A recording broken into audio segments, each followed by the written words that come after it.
எம்முடைய அன்பின் வந்த அகனமர் காதல் ஐய நின்னொடும் எழுவரானோம் புகழரும் காணம் தந்து புதல்வரால் பொழிந்தான் முந்தை புகழை சொல்லுகிற போது கூட இலக்குவனின் இளையவன் என்று சொன்னான்.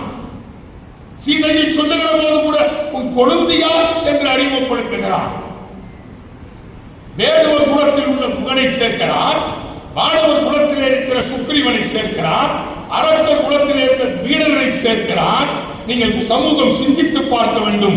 ஏழை என்றும் அடிமை என்றும் எவனும் இல்லை சாதியில் இழிவு கொண்ட மனிதர் என்பது இந்தியாவில் இல்லையே என்கிற பாடல் இந்த குகனுடைய பாடல் நமக்கு நினைவூட்டுகிறதா இல்லையா? ஒன்றே எண்ணின் ஒன்றாய் கடவுள் வாழ்த்தை பாடுகிற போது கூட சமய பொறையை சமுதாய ஒற்றுமையை சிந்தித்தவன் கம்பன்.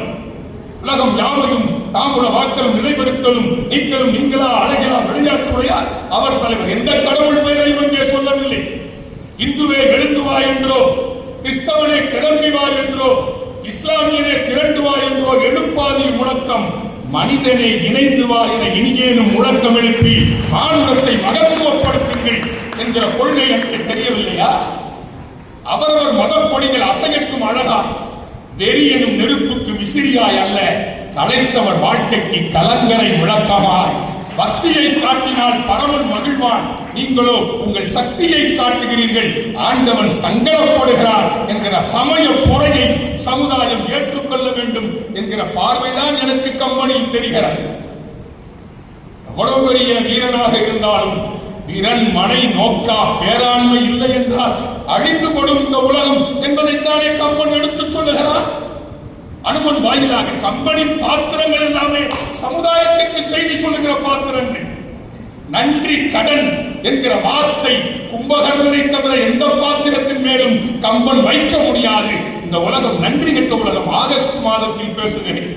பாரதியை மறந்த சமூகம், பாரதியை மறந்த சமூகம். வைரமுத்து எழுதுகிறார், பாரதியை மறந்து விட்டோமே.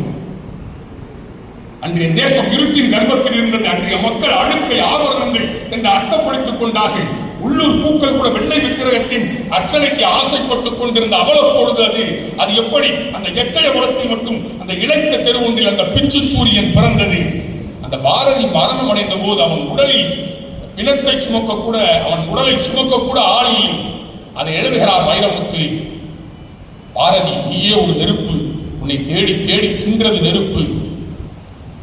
பாரதி, உன் உடலில் ஒட்டியிருந்த ஈக்களின் எண்ணிக்கையில் கூட உன் பிணத்தை சுமக்க ஆள் இல்லை. சீச்சி